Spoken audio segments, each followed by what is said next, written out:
Graças e paz, amém? Abra sua Bíblia no livro de Jeremias, capítulo 12.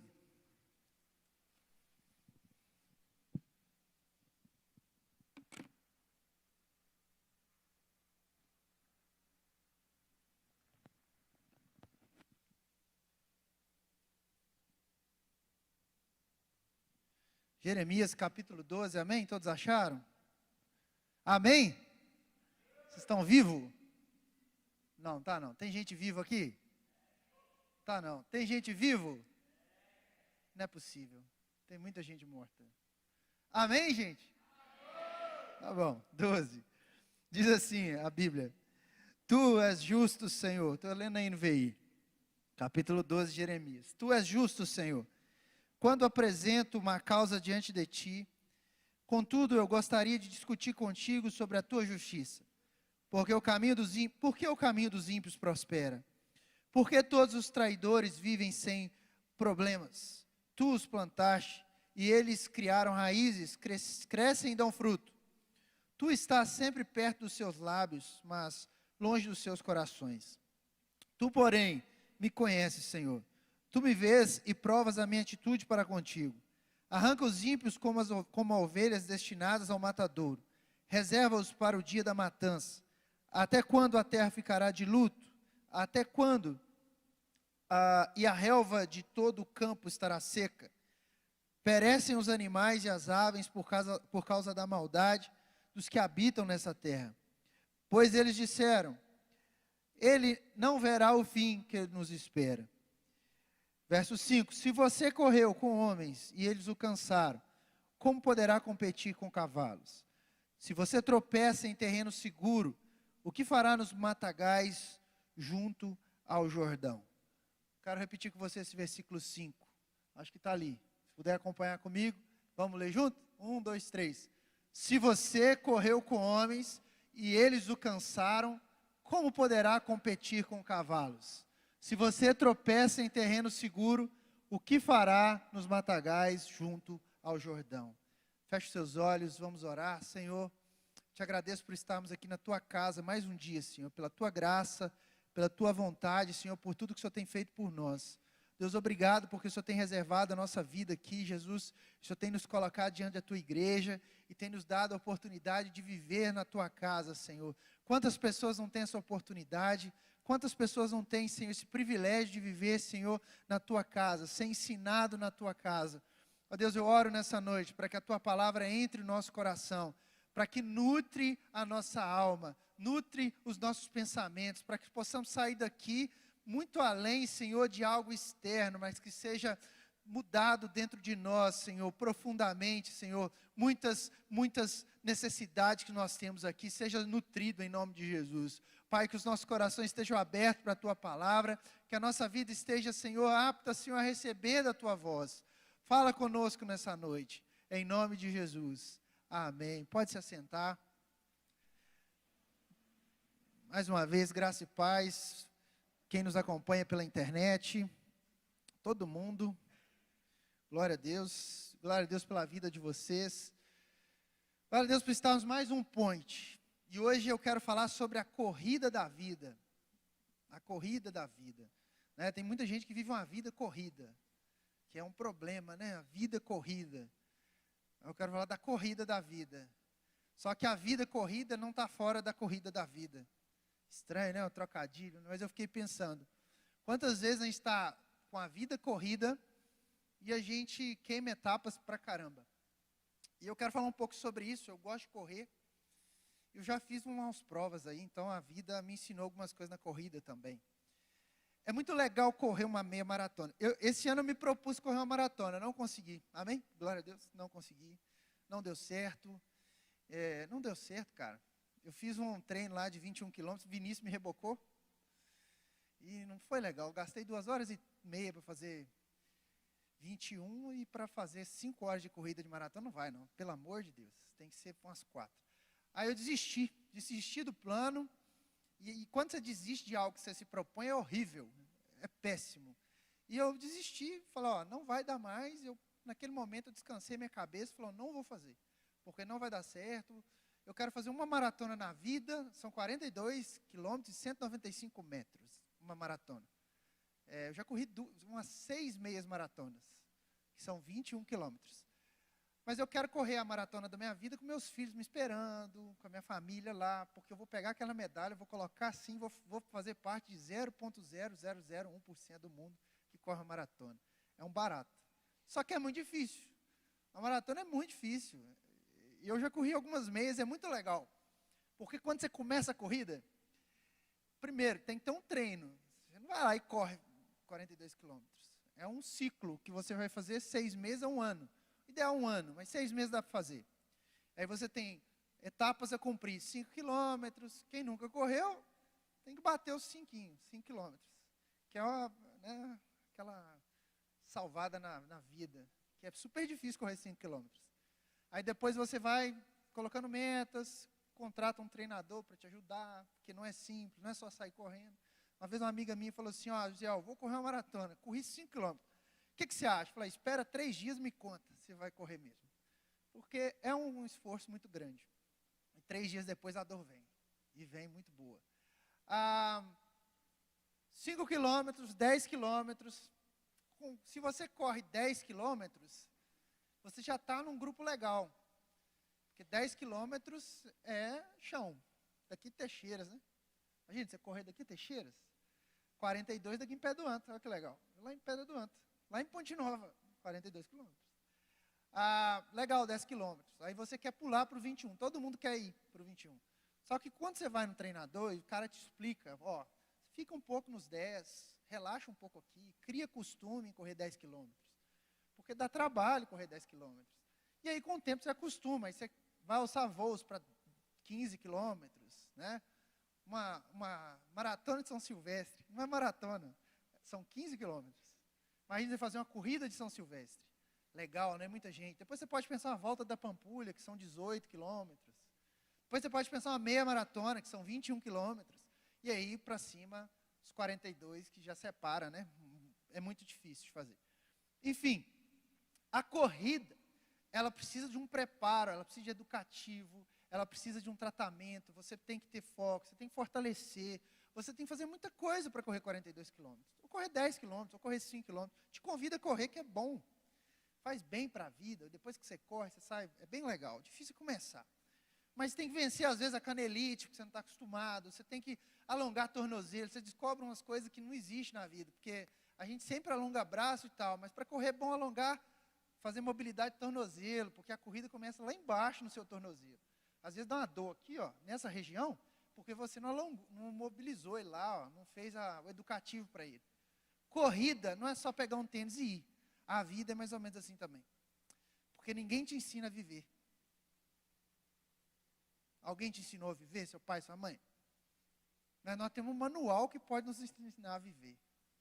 E às vezes a gente negligencia isso aqui. Nós enfrentamos certas coisas na vida que nos traz coisas muito ruins. E traz situações avassaladoras. E isso está muito relacionado à vida de Jeremias. Jeremias, o chamado dele é um chamado ruim pra caramba para a vida de Jeremias. Porque ele foi chamado para denunciar os crimes, a corrupção, a iniquidade, a falta de apego com Deus que Israel vivia. Jeremias, ele foi chamado para um contexto onde ninguém queria ouvir a voz dele. É muito estranho. Se você pensar nos dias de hoje, como é você ser chamado para falar e não ser ouvido? Basicamente assim. O chamado de Jeremias é um chamado pesado, é um chamado que não alegra o coração, que não traz riqueza, que não traz nada. O chamado dele é para não ser notado, ser criticado, e é isso, basicamente isso. Aqui no capítulo 12, Jeremias está conversando sobre a justiça de Deus com Deus. E ele está falando com Deus. Deus, o Senhor é tão justo, mas os ímpios prosperam. Os ímpios conquistam tantas coisas. E ele fala assim, mas Senhor, o Senhor está vendo como meu coração é limpo? Está vendo como eu sou? E ele começa a conversar com Deus. E muitas vezes a gente, quando está diante de Deus assim, a gente quer uma resposta dele, um afago, um carinho, um abraço, um acolhimento. E Deus não acolhe Jeremias. Deus ele olha para Jeremias e cita esse versículo que a gente falou. Se você está cansado de correr com homens, como você vai poder competir com cavalos? Ou seja, está mamão com açúcar ainda. Só está começando. Se você ler o livro de Jeremias, a gente está ainda no capítulo 12. Ele é um profeta maior. Muita coisa aconteceu depois disso. Prisão, calabouço, destruição de Israel, tudo porque Deus estava preparando Jeremias para um trabalho muito grande. A ideia do versículo, quando Deus chega diante dele, e a resposta de Deus diz: se você correu com homens e eles estão te cansando, como você vai poder competir com cavalos? E ele diz ainda: se você está tropeçando em locais seguros, o que você vai fazer quando estiver nos matagais junto ao Jordão? Matagais junto ao Jordão está querendo dizer de situações extremamente avassaladoras, destrutivas na vida da gente. E eu quero aumentar aqui o sarrafo na vida da gente hoje. Porque às vezes a gente está reclamando e correndo com homens. Está correndo 5 km reclamando. Tem cara correndo 42 quilômetros em 2 horas. Não tem lógica. A corrida é espetacular, bicho. Porque é assim, você dá o tiro, 21 quilômetros, né? Muito legal. Tem 5.000 pessoas correndo. Aquela vibe, aquela correria, pá. Tem gente, cara, que dispara na frente. A sua cabeça tem que ficar assim: pera aí, eu não treinei nessa velocidade. Quantas vezes a gente queima a corrida? Eu fiz uma vez uma meia maratona em Bitipoca. Alguém já foi em Bitipoca? Já foi? Saindo lá do centrinho de Bitipoca?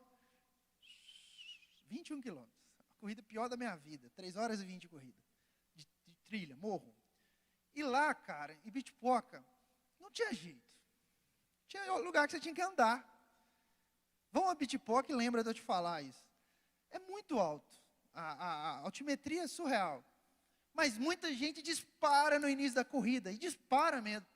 Lá no 12º, 13º, 15º quilômetro, você encontra com ele tudo caminhando já, porque não está aguentando mais correr, porque ele queimou a largada. E ele não chega.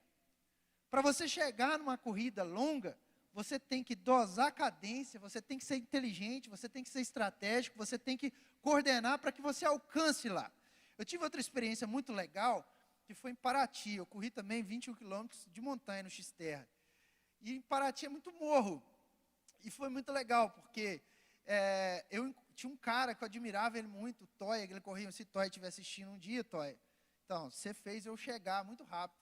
Porque eu olhei para o Toya e falei: vou acompanhar o Toya. Se eu alcançar o Toya, eu vou longe. E eu comecei a correr. Sério que eu comecei a acompanhar o Toya. Eu falei: gente, está acontecendo alguma coisa, um milagre. Eu estou muito bem, porque eu estou acompanhando o Toya. E chegou um momento que eu vi o Toya na minha frente e falei: vou passar ele. E eu passei o Toya. E acelerei, fui. Falei: gente, cheguei morrendo. Falei: nossa, que legal. Eu fui descobrir que ele estava machucado. É porque eu mantive o meu ritmo e passei ele. Entende as coisas? A corrida da vida é uma corrida que imita o esporte. E é isso que eu quero falar com você nessa noite. Nós temos que ter estratégia, porque o sarrafo vai sempre aumentar. Quanto mais poder, mais responsabilidade você vai ter em suas mãos, né? Você pode ver lá Homem-Aranha para te falar isso, tio Ben, né? Você vai ter mais responsabilidade, você vai ter que lidar com isso. E Deus, quando chega diante de Jeremias e fala: peraí, se você está cansando de correr com homens, como é que eu vou te usar para correr com cavalo?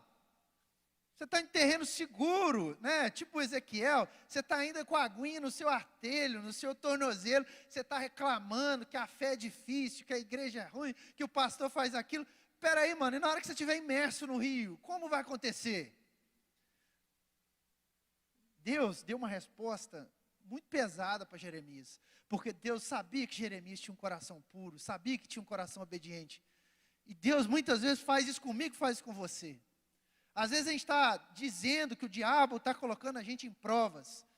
Não, muitas vezes não é o diabo, gente. Muitas vezes é Deus permitindo que você vá a um nível além. Que você consiga ir mais. Mas para você ir num nível além, você precisa aguentar matagal no Jordão.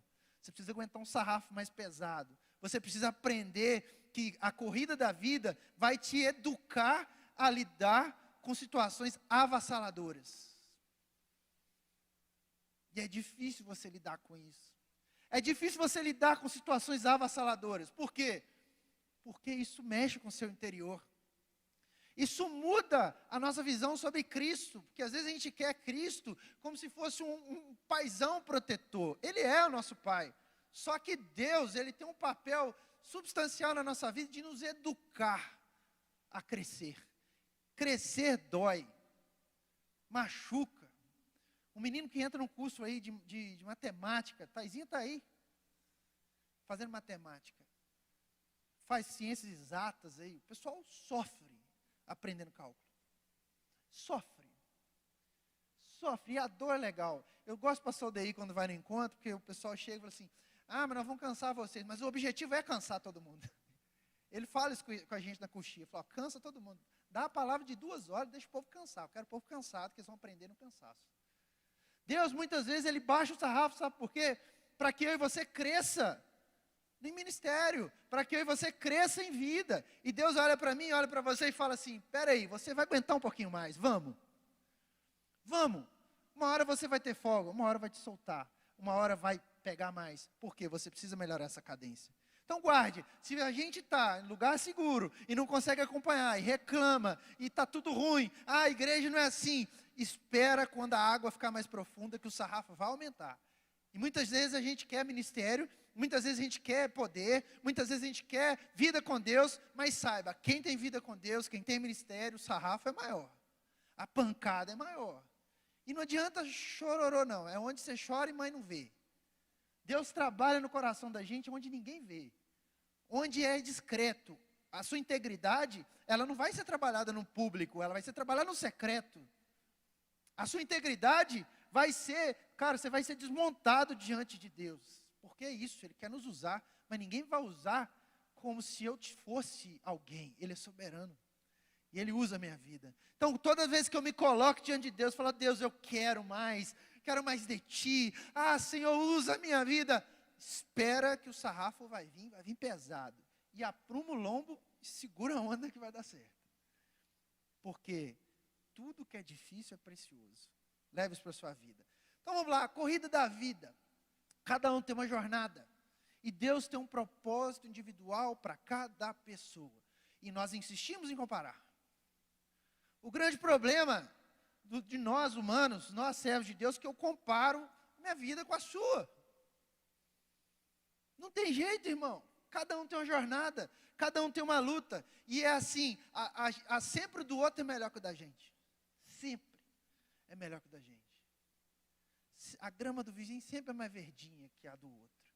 Mas nunca ninguém para entender o tanto de água que tem que jogar naquela graminha. O tanto de aranha que está embutido naquele trem. Ô, raiva de grama, né? Todo dia, está lá eu de noite, lá, agora na grama. Corta, essa época está tudo queimado, não fica bonito. Só quem rega sabe. Né? Então Deus tem um propósito individual. Salmo 139, verso 13 a 16. Diz assim a palavra: pois tu formaste o meu interior, tu me teceste no seio de minha mãe. Os dias em que me formaste foram todos escritos no teu livro, antes de qualquer deles existir. Deus tem um propósito na sua vida. E antes de existir qualquer coisa, Ele já tinha um propósito na sua vida. Josiel, então eu vivo numa caixinha que Deus me manipula. Não, mas você tem que entender que Ele é soberano. Quem pode deter o Senhor? Já parou para pensar quando a situação difícil você está vivendo aí? Você não acha solução? Quem pode deter o Senhor? Quem pode? Jeremias 29, 11. Porque sou eu que conheço os planos que tenho para vocês. A palavra está dizendo assim, sou eu, é Deus que conhece. E muitas vezes a gente coloca no lugar de Deus como se Deus fosse andar a nossa obediência. Espera aí, irmão. Espera aí. Tem parte da criação que a gente participa. A gente participa da criação, do processo. De quê? Cuidando. Não é assim? Deus te dá uma família, você cuida dela. Você cuida da sua esposa, você cuida da criação, dos bichos, você cuida das pessoas, mas foi Deus quem criou. Parte é minha responsabilidade, mas é Deus que conhece os planos que tem para nós. Se eu e você não chegar diante de Deus e falar assim, eu me humilho, eu te exalto, e eu fico aqui, e eu estou, Senhor, diante da tua mão, me leva, me guarda. Né? Minha avó me ensinou a vida inteira, ora, Josiel, antes de sair, Às vezes, né, lá em Tiago diz isso, eu tenho plano para ir numa cidade, eu tenho plano para fazer aquilo, mas se Deus não disser que você não vai. E muitas vezes a gente quer dizer ao Senhor e convencê-lo, não se convence a Deus. Deus já tem o plano correto para as nossas vidas. Amém.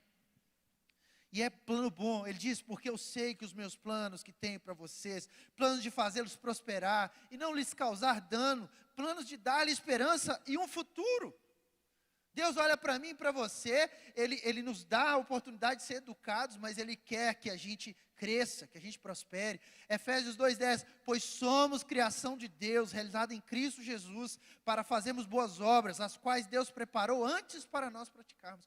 Toda a Bíblia, quando você vai começar a entender o processo de criação, Deus fez antes, a presciência de Deus. Se você estudar profundamente teologia aqui, você vai entender que nós somos um pedaço nesse processo que Deus está trabalhando numa redenção do ser humano. Antes Ele nos criou para boas obras dele, Filipenses 1:6, tendo por certo isso mesmo, que aquele que começou a boa obra em vós, há de aperfeiçoá-la ao dia de Cristo Jesus. Deus, Ele está trabalhando na minha vida, na sua vida, através dessas situações avassaladoras. Dessas situações que a gente não entende, irmão. Sabe, está muito relacionado ao seu sentimento, está muito relacionado à fase que você está vivendo, mas Deus está trabalhando nisso. E a gente tem que começar a entender a soberania dEle. Segunda coisa sobre a corrida da vida que a gente precisa entender, que os desafios precisam ser enfrentados com confiança. Com confiança em Deus. Sabe como é que funciona a corrida? Você vai correr 21K, ô Vinícius. Eu estou querendo fazer a da UFV, eu não estou confiante, porque eu não estou treinando. Semana que vem eu acho que vou dar uma corrida para ver se eu dou conta. Eu vou com 2h30, mas não estou confiante. Viu o Messi ontem? Fez o gol? O Messi, quando pega na bola, o que você acha? É gol, meu irmão. Eu lembro de Marcelinho Carioca, quando ia bater falta. Eu sou velho. Na época, o Corinthians era agradável torcer para o Corinthians. Marcelinho Carioca pegava na bola, existia uma expectativa no Marcelinho Carioca. O Messi pega na bola, a gente tem uma expectativa. O LeBron James tem uma expectativa. Por quê? Ele tem confiança naquilo que ele faz. Esses dias eu estava vendo um vídeo do Kobe Bryant, que morreu. Tem um documentário, eu gosto de basquete, então fico vendo. E os caras falando que o Kobe Bryant, ele era o primeiro a chegar, o primeiro a fazer, antes de todo mundo. Cristiano Ronaldo chega antes de todo mundo, está lá treinando, está dedicando. Aí depois, acaba o treino, ele está batendo falta, para ficar fácil no dia. Como é que eu treino a minha confiança? Como é que eu venço os desafios? Treinando. Joelho no chão, leitura da palavra. Como é que você vai confiar se você não conhece o próprio Deus, cara? Como é que eu confio em Deus se eu não sei quem Ele é? É muito fácil falar assim, eu confio em Deus. É a mesma coisa de falar, eu confio que a Mega Sena vai dar o número tal. Eu só vou confiar em Deus de fato, só vou usar a minha confiança em Deus nos tempos das situações avassaladoras, se eu viver com Deus, se eu tiver vida com Deus. Se eu orar, se eu meditar na palavra, se atentamente o meu coração estiver firmado nele, se atentamente eu fizer meus devocionais, se atentamente eu cumprir o que eu tenho que fazer, o primeiro, colocar em prioridade o reino dos céus na minha vida, eu vou ter Jesus na hora da aflição. Porque não é uma caixa de Pandora que se abre. Porque a luta vem. Mas a luta vem para todo mundo. Mas tem gente que está preparado. Tem gente que se dedica, tem gente que lê a palavra, tem gente que olha a palavra, confia, tem fé e fala, isso aqui é a voz de Deus para a minha vida. Tem gente que abre a Bíblia e para ele abrir o livro do Harry Potter é a mesma coisa. Mas nós não, nós abrimos a palavra e isso aquece o nosso coração. Quer ver? Isaías 41:10. Não tenha medo, pois eu estou com você. Não se apavore, pois eu sou seu Deus. Eu fortalecerei e o ajudarei. Eu segurarei com a minha mão direita vitoriosa. Não tem quem tem relacionamento com Deus, lê isso aqui e não sente a presença dEle. Porque nós conhecemos o Deus que é o nosso Deus. Imagina Moisés, diante do mar vermelho. Se ele não tivesse relacionamento com Deus, o que Deus vira e fala para ele? Diga ao povo que marche. Você está louco, mano? Só tem água. Só tem água. Mas Deus vira para ele, diga ao povo que marche. E o que ele fez? Marchou. Nós precisamos de entender isso. Deus, Ele quer trabalhar na gente. Filipenses 4:13. Tudo posso naquele que me fortalece. Tudo posso naquele que me fortalece. Não é só nas coisas boas. É no dia ruim. No dia que está dando tudo errado, irmão. E dá. Sua vida está dando tudo certo. Aí, tudo certinho. Você colocou lá. Bateu. Saúde ok. Dinheiro ok. Conta bancária maravilhosa. Família tudo bem. Melhor família do mundo. Família Buscapé, assim, maravilhosa. Doriana, né? E fala aí, tudo bom. Tudo bom. Ninguém vive assim. Isso pode estar aí na Disney, mas aqui não. Nós precisamos entender que tudo posso naquele que me fortalece é quando o dia está mal, gente. Quando o dia está ruim, quando a tempestade está batendo na porta, quando você já não acredita mais que você é capaz de alguma coisa, Deus está lá de cima e fala assim, eu estou aqui para te ajudar, para segurar na tua mão. Não temas. Você precisa tomar uma decisão prática. Deus, eu preciso tomar uma decisão prática. Eu vou abrir aqui, sei lá, um negócio. E agora? Tem quem confia e tem quem não confia. Tem quem confia e fala assim, Deus me deu. Tem quem não confia, não é porque eu era muito bom e deu certo. No dia que der errado, ele cai em depressão. Mas nós não, nós somos daqueles que confiamos, amém? 2 Coríntios 12:9, Paulo diz, mas ele me disse, o Senhor, minha graça é suficiente para você, pois o meu poder se aperfeiçoa na fraqueza. Portanto, eu me gloriarei, ainda mais me alegrarei em minhas fraquezas, para que o poder de Cristo repouse sobre mim. Os desafios vêm para que Deus seja glorificado. Quando você conquista algo, irmão, é para Deus ser glorificado. Deus ser glorificado. Esse texto aqui me faz lembrar, eu já preguei isso aqui, vou repetir, porque repetir é bom e a gente repete mesmo. A história do Kaká, que me impressiona. Já falei isso na célula, falo isso para tudo quanto é canto. Dou testemunho da vida dele. Uma pastora falando que o Kaká, quando foi contratado pelo Real Madrid, ele era o melhor do mundo. E ele foi um péssimo jogador no Real Madrid. Quem é da minha idade aí sabe. Foi péssimo, não fazia gol. Você fala, gente, esse cara era bom demais, melhor do mundo. Não fez nada, a carreira dele destruiu. Ele ficou ruim pra caramba. A passagem dele no Real Madrid foi completamente apagada. A carreira depois acabou, parou de São Paulo, Orlando City e tal. Não deu em nada, depois do Real Madrid. Anos depois, chega um convite para o Kaká na casa dele. Falou, Kaká, vem cá que nós vamos fazer a festa dos melhores jogadores do Real Madrid do mundo, de todas as épocas. Ele, uai, melhor jogador? Não joguei nada. Está de sacanagem? Eu não joguei nada, não fiz nada no clube. Aí ele perguntou lá, o presidente, falou, mas por que vocês estão me colocando como melhor jogador? Foi ruim e tal. Ele falou, cara, você não deu resultado, mas você foi um dos caras mais respeitosos à cultura do clube. Você foi um dos melhores jogadores que passou aqui. Você não fazia gol, mas você vinha no treino, dedicava. Você era muito dedicado, você fazia tudo que estava, você respeitava o clube, você respeitou a liderança. Você foi um cara que fez de tudo. Não aconteceu porque não tinha que acontecer. E você está no hall dos melhores jogadores do mundo do Real Madrid. E o Kaká é crente. E o Kaká sempre deu testemunho sobre a vida dele, sobre Jesus, sobre Cristo. E eu quero te dizer que às vezes uma índole correta, por mais que dê errado, o Senhor está com você e vai te dar possibilidades lá na frente. Nunca abra mão dos seus valores. Por mais que seja ruim, sabe? Por mais que seja ruim, por mais que você não vê resultado, mas os seus valores são aqui. Por mais que o ímpio está prosperando, você não, mas os meus valores eu não abro mão. Isso acontece com o Kaká no time de futebol, acontece com a gente no reino dos céus. Às vezes você perde, mas você está perdendo porque você não abre mão dos seus valores. Não abre mão daquilo que você aprendeu. Então, você acredita que por mais que você perca o negócio, o Senhor é a sua força, o Senhor é o seu refúgio, Ele é a sua fortaleza. Salmo 28:7, o Senhor é minha força, o meu escudo, nele o meu coração confia e dele eu recebo a ajuda.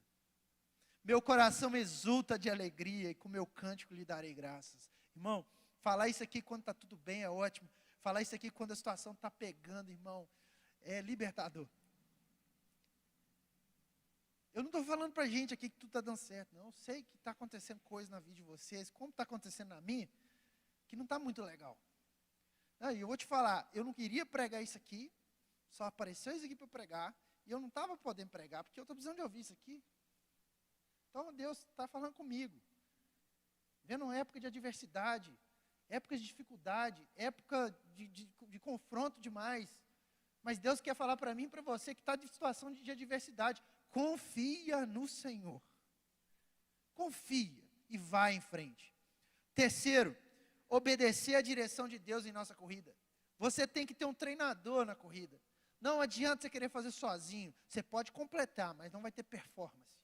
Sabe o que é performance? É uma coisa chamada pace. Quanto você faz por minuto 1 quilômetro? Isso o cara te mexe com você. Em 2019, eu me inscrevi na Maratona do Rio e Maratona de Porto Alegre. Eu estava preparando para ela. Até o Lucas que me treinava na época, fazia minhas planilhas bonitinho. E eu não entendia, Lucas, eu estava fazendo 42 km, botava para correr 4. Eu falei, gente, correr 4. Leve. Eu falei, mas 4? Não é 42? Ele falou, não, vai na minha e confia que você vai correr.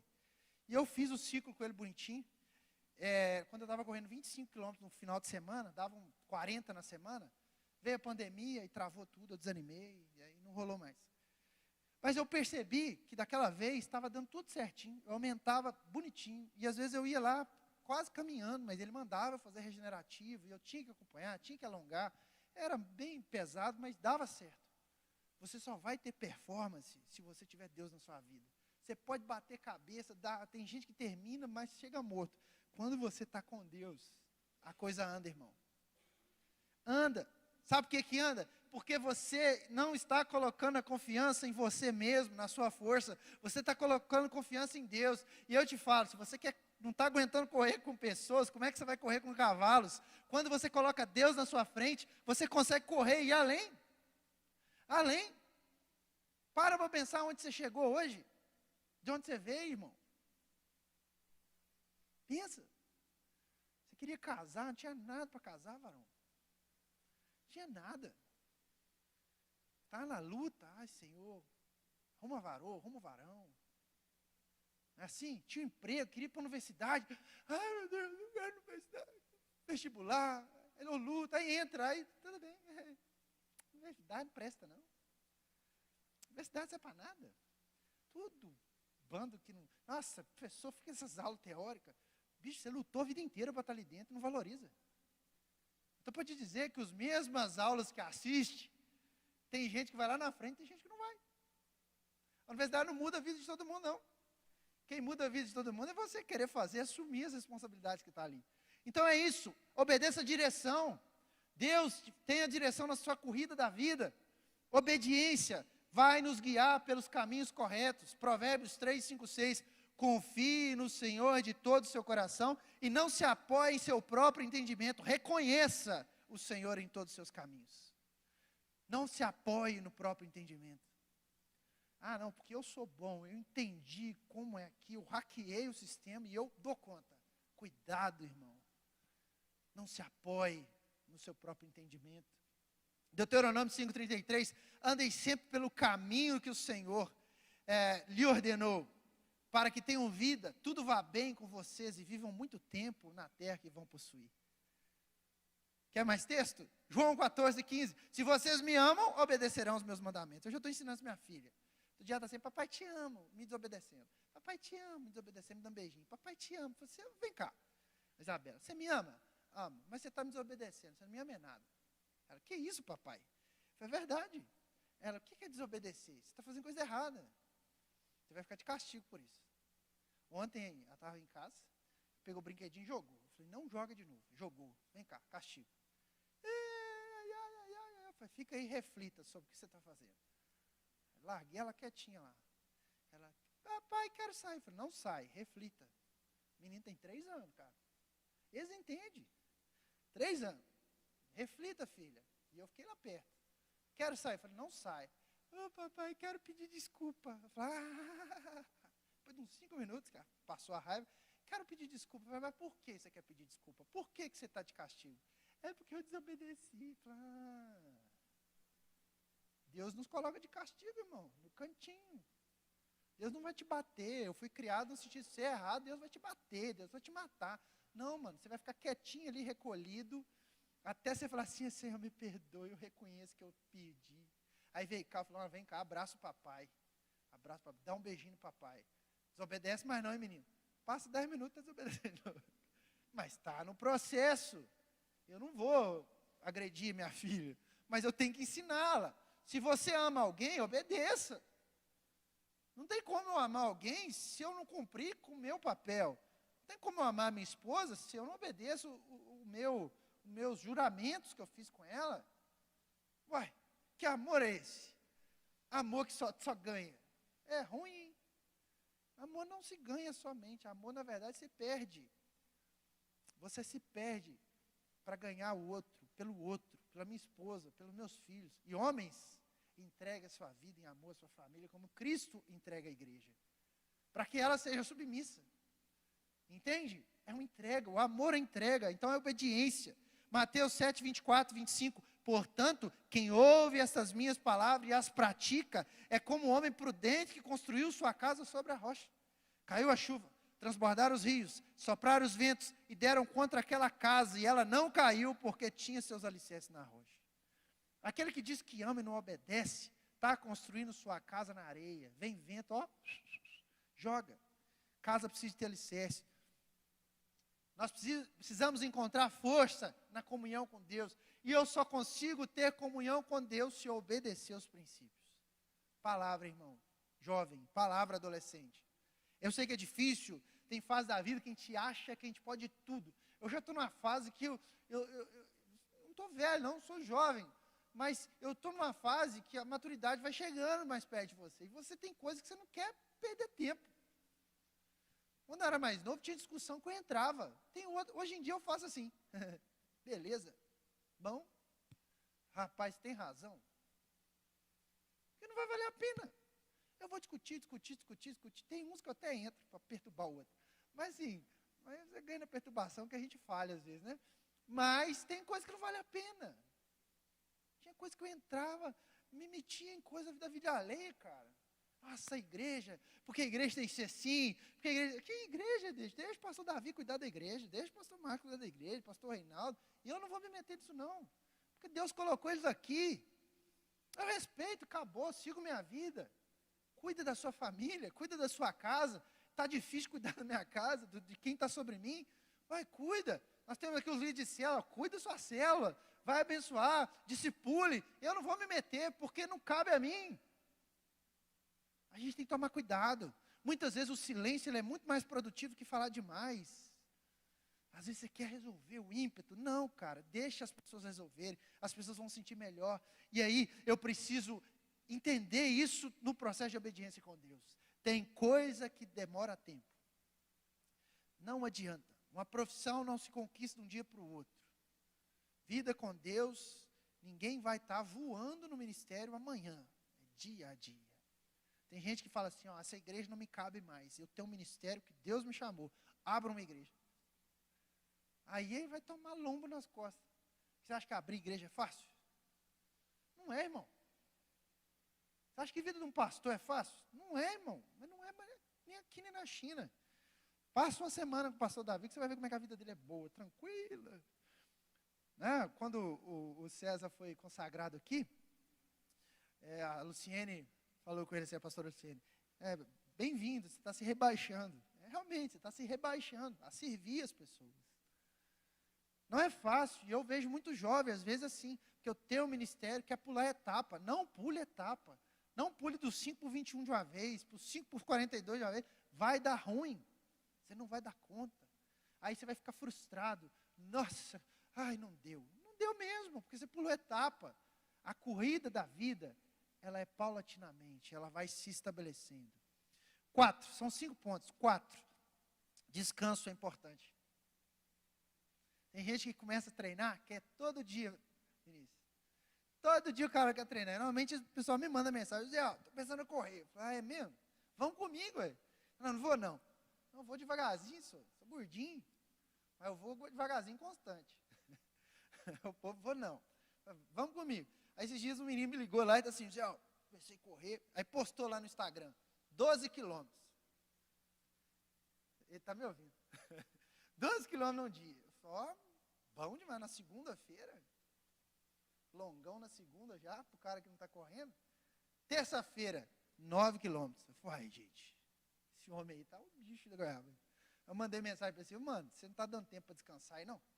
Não, é porque eu estou acompanhando o cara aqui e ele corre muito. Eu falei, daqui uns dias você não aguenta andar, não.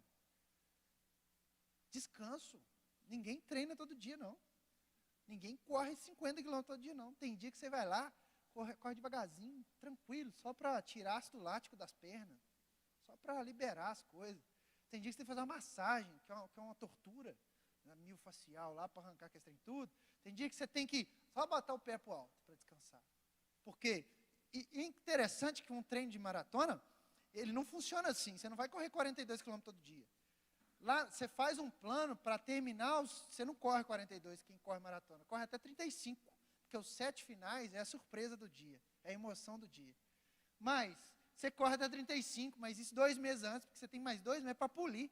Aí no final, sabe como é que você faz? Você começa a correr 10, 8, 5, para preservar para o dia da prova, correr 42.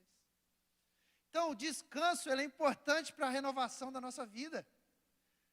Por que eu estou dando exemplo da corrida? Porque tem gente que quer andar, bicho, nos 220 o tempo todo, não descansa nunca, o coração o tempo todo, não, porque vai dar certo, porque eu vou fazer isso, está achando que todo dia está bombando, calma, descansa no Senhor.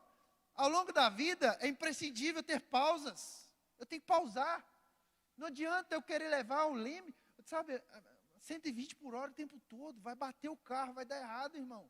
Tem hora que você tem que parar, fazer revisão, acalmar, né? Você não vai conseguir, desculpa aqui, irmão, você não vai conseguir orar todo dia 5 horas por dia. Tem gente que começa a orar, quer orar 10 horas. É uma conquista. A irmã Marisa é um dos maiores testemunhos aqui de oração, mas pergunta para ela se ela conquistou isso de um dia para a noite. É conquista diária, é uma busca, você começa com 5 minutos, você vai ler um livro, você não começa a ler 300 páginas por dia, você lê uma, meia. Estava vendo um podcast esses dias de uns psicanalistas sobre procrastinação. E ele falou que o grande problema da procrastinação é que a gente quer fazer tudo de uma vez. Quer ler um livro, lê meia página. E ele falou assim, se propõe a ler meia página e leia meia página, que o seu cérebro vai entender que você está dando função para ele, daqui a pouco você está lendo 10. Você vai aumentando aos poucos. As pessoas querem ler de uma vez só, quer fazer tudo de uma vez só, quer ter sucesso de uma vez só, quer ficar rico de uma vez só, quer ser poderoso de uma vez só. Não é assim a vida. Precisa de descanso. É como construir uma parede, a vida. Tem dia que você bota 10 tijolos, tem dia que você coloca 1 tijolo, tem dia que você só reboca, só chapisca, até construir. Vamos por etapa. E aí, o descanso é bíblico. Mateus 11, 28. Venham a mim, todos os que estão cansados e sobrecarregados, e eu darei descanso. Não adianta, ô Vinícius, eu estar angustiado, ansioso. Não vai, velho. Não vai dar certo. Você vai tomar decisão errada, porque você está simplesmente ansioso. Isaías 40, 31. Mas os que esperam no Senhor renovarão as suas forças, subirão com asas como águia, correrão e não se cansarão, caminharão e não se fadigarão. Mas a gente esquece da primeira parte do versículo. Mas os que esperam no Senhor. Descanso. Descansa a mente. Descansa o coração. Você tem um plano de ser médico. Ninguém é médico de uma hora para outra. Tem um plano de ser o melhor cara do mundo, mais próspero de Viçosa. Não é de uma hora para outra. Pode conversar com o Nelson Maciel para ver se foi de uma hora para outra. Não é. Talvez hoje as conexões dele são muito absurdas. Mas ele teve que vender som nas lojinhas que eu já vi a história dele. Não pule etapas, descanse. Êxodo 33, 14, respondeu-lhe, Deus respondendo ao povo, a minha presença irá contigo, eu te darei descanso. Quer colocar uma coisa na sua vida para você ir muito além? Descansa o coração. Você tem um plano maravilhoso, Deus concorda com ele, Deus quer isso realizar, mas descansa. Dá tempo ao tempo. Enfim, 5. O que eu preciso para a corrida da vida? A corrida tem um fim, tem um objetivo, tem um propósito. Não tem como eu correr sem propósito. Eu quero fazer 21, quero fazer 5, quero fazer 10, quero fazer 42, quero fazer... Igual um cara correu todo dia, durante 365, 42 quilômetros. Olha que loucura. O cara correu todo dia, você acha que é fácil? Eu adoro esses Discovery que mostra os caras lá. Eu estou tiozão mesmo, fico vendo aquilo lá, fico rindo. O cara, esses dias eu estava vendo o pessoal que sobe o Everest. O Monte Everest é uma coisa surreal de subir. Hoje todo mundo quer subir. É simples, se você subir ali, compra umas roupinhas, vou subir o Everest. Não é assim, tem treinamento. Porque lá é um nível muito alto. Começa a subir no Pico do Boné, então. Que Pico do Boné? Castelo Branco, chega até o final. Te convido a fazer do Bahamas até lá em cima no Krug. Na viradinha da violeira ali. Se você for bem, pode passar para o próximo nível. Né? Etapas. Mas eu tenho que ter olhado no final. Como corredores, temos um prêmio final em mente. Eu quero encerrar com isso. A esperança que temos em Cristo da recompensa eterna que aguarda aqueles que perseveram até o fim. Perseverem na luta. E a nossa maior luta é contra a carne. A nossa luta é contra o pecado. A nossa luta é contra tudo. Né? 1 Coríntios 9, 24, Paulo vai dizer, vocês não sabem que dentre todos os que correm no estádio, apenas um ganha o prêmio? Corram de tal modo que alcance o prêmio da salvação. Não perca o olho do prêmio. Não perca o foco ao longo da vida. Ao longo da nossa jornada cristã, muita gente está perdendo o foco. Está perdendo o foco que é Cristo. Está se preocupando com luz, que é bacana, com som, que é bacana, com dinheiro, que é bacana, com família, que é bacana. Mas não perca o foco que Cristo nos libertou para a gente ser livre e viver uma vida eterna. Filipenses 3, 13 e 14. Irmãos, não penso que eu mesmo já tenha alcançado, mas uma coisa faço, esquecendo das coisas que ficaram para trás. E avançando para as que estão adiante, prossigo para o alvo a fim de ganhar o prêmio, chamado celestial de Deus em Cristo Jesus. Não perca o olhar, não perca o olhar. Não perca o olhar daquilo que Deus quer fazer por mim em sua vida, ao longo da vida. Nós somos, como diz o Tim Keller, nós somos uma fábrica de produzir ídolos. E às vezes a nossa família é um ídolo. Às vezes a minha esposa é um ídolo. Às vezes meu carro é um ídolo.